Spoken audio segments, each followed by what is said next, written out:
हाय, आपके साथ मैं हूँ Surabhi Sharma. India TV YouTube channel subscribe करिए, बेल आइकन दबाएं।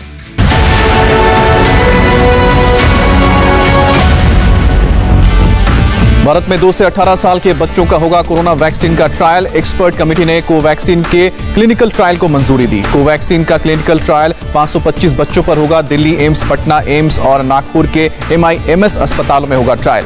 एम्स के मेडिसिन डिपार्टमेंट के डॉक्टर संजीव सेना का बयान, DGCGI का अप्रूवल मिलते ही बच्चों पर शुरू होगा जाएगा कोवैक्सीन का ट्रायल। कोवैक्सीन के उत्पादन पर केंद्र सरकार का बयान, जून तक दोगुना हो जाएगा कोवैक्सीन का उत्पादन। सितंबर तक हर महीने कोवैक्सीन का उत्पादन 10 करोड़ डोज हो जाएगा, केंद्र सरकार को उम्मीद। दिल्ली के डिप्टी सीएम मनीष सिसोदिया का बयान, दिल्ली के पास नहीं है कोवैक्सीन, भारत बायोटेक ने वैक्सीन आपूर्ति से मना किया।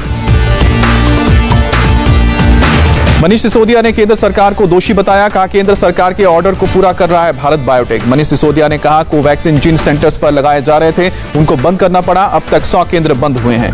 भारत बायोटेक ने मनीष सिसोदिया के बयान को दुखद बताया, कहा कुछ राज्य हमारे इरादों पर सवाल खड़े कर रहे हैं।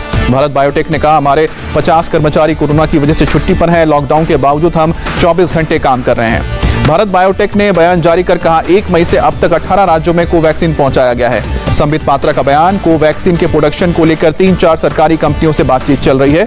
विदेशों को वैक्सीन भेजने पर बोले संबित पात्रा, 84% हिस्सा लायबिलिटी के रूप में भेजा गया है। स्वास्थ्य मंत्री डॉक्टर हर्षवर्धन ने 8 राज्यों के हेल्थ मिनिस्टर्स के साथ ऑनलाइन बैठक की, कोवैक्सीन ड्राइव और वैक्सीनेशन ड्राइव की समीक्षा की। ममता बनर्जी ने फिर पीएम मोदी को चिट्ठी लिखी, विदेशी वैक्सीन कंपनियों से वैक्सीन आयात में तेजी लाने को कहा।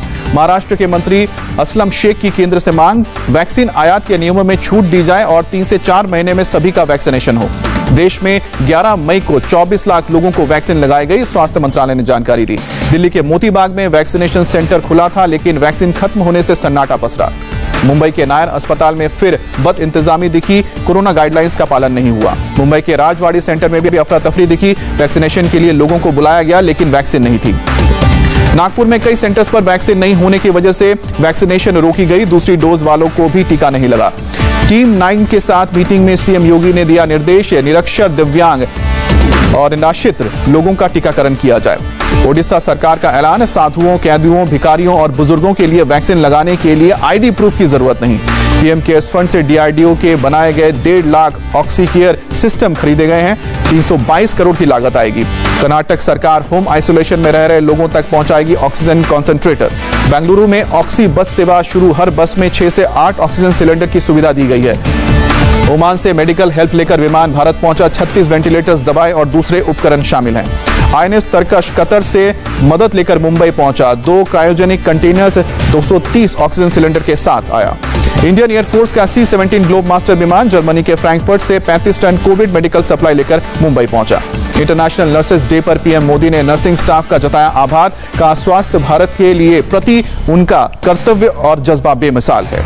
राहुल गांधी का केंद्र सरकार पर निशाना, ट्वीट कर कहा महामारी में केंद्र सरकार की क्रूरता को देशवासी कब तक झेलेंगे, जिनकी जवाबदेही है वो चुप क्यों बैठे हैं। वैक्सीन की कमी पर प्रियंका गांधी का केंद्र सरकार पर निशाना, अप्रैल में टीका उत्सव मनाया लेकिन वैक्सीन का इंतजाम नहीं किया।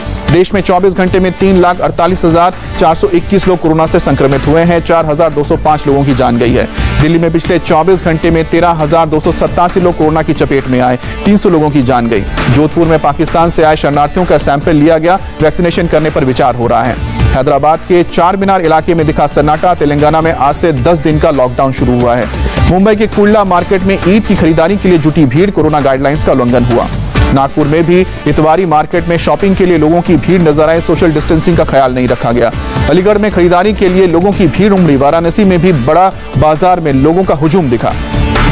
दिल्ली के मंडियों में भी कोरोना गाइडलाइंस का उल्लंघन हुआ, ओखला और आजादपुर मंडी में खरीदारों की भीड़। दिल्ली के रामलीला मैदान में कोरोना मरीजों के लिए ICU अस्पताल शुरू, 500 बेड की सुविधा है। छतरपुर आइसोलेशन सेंटर को अपग्रेड कर कोविड केयर सेंटर बनाया गया। एम्स, IIT, IIM के पूर्व छात्रों की मदद से चल रहा है centre. CDS general Vipin Rawat ने सरदार वल्लभ भाई पटेल और बेस हॉस्पिटल का दौरा किया।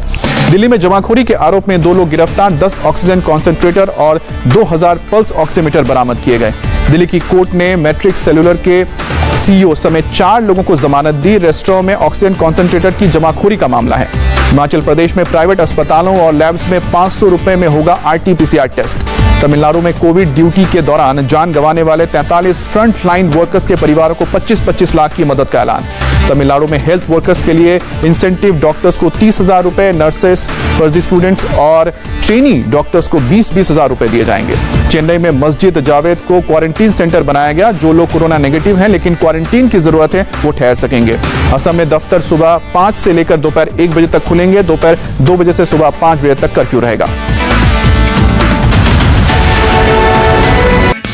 हाय, आई एम सुरभि शर्मा। खबरों से अपडेट रहने के लिए India TV YouTube channel subscribe करिए, साथ में बेल आइकन जरूर दबाएं। जुड़े रहें इंडिया टीवी के साथ।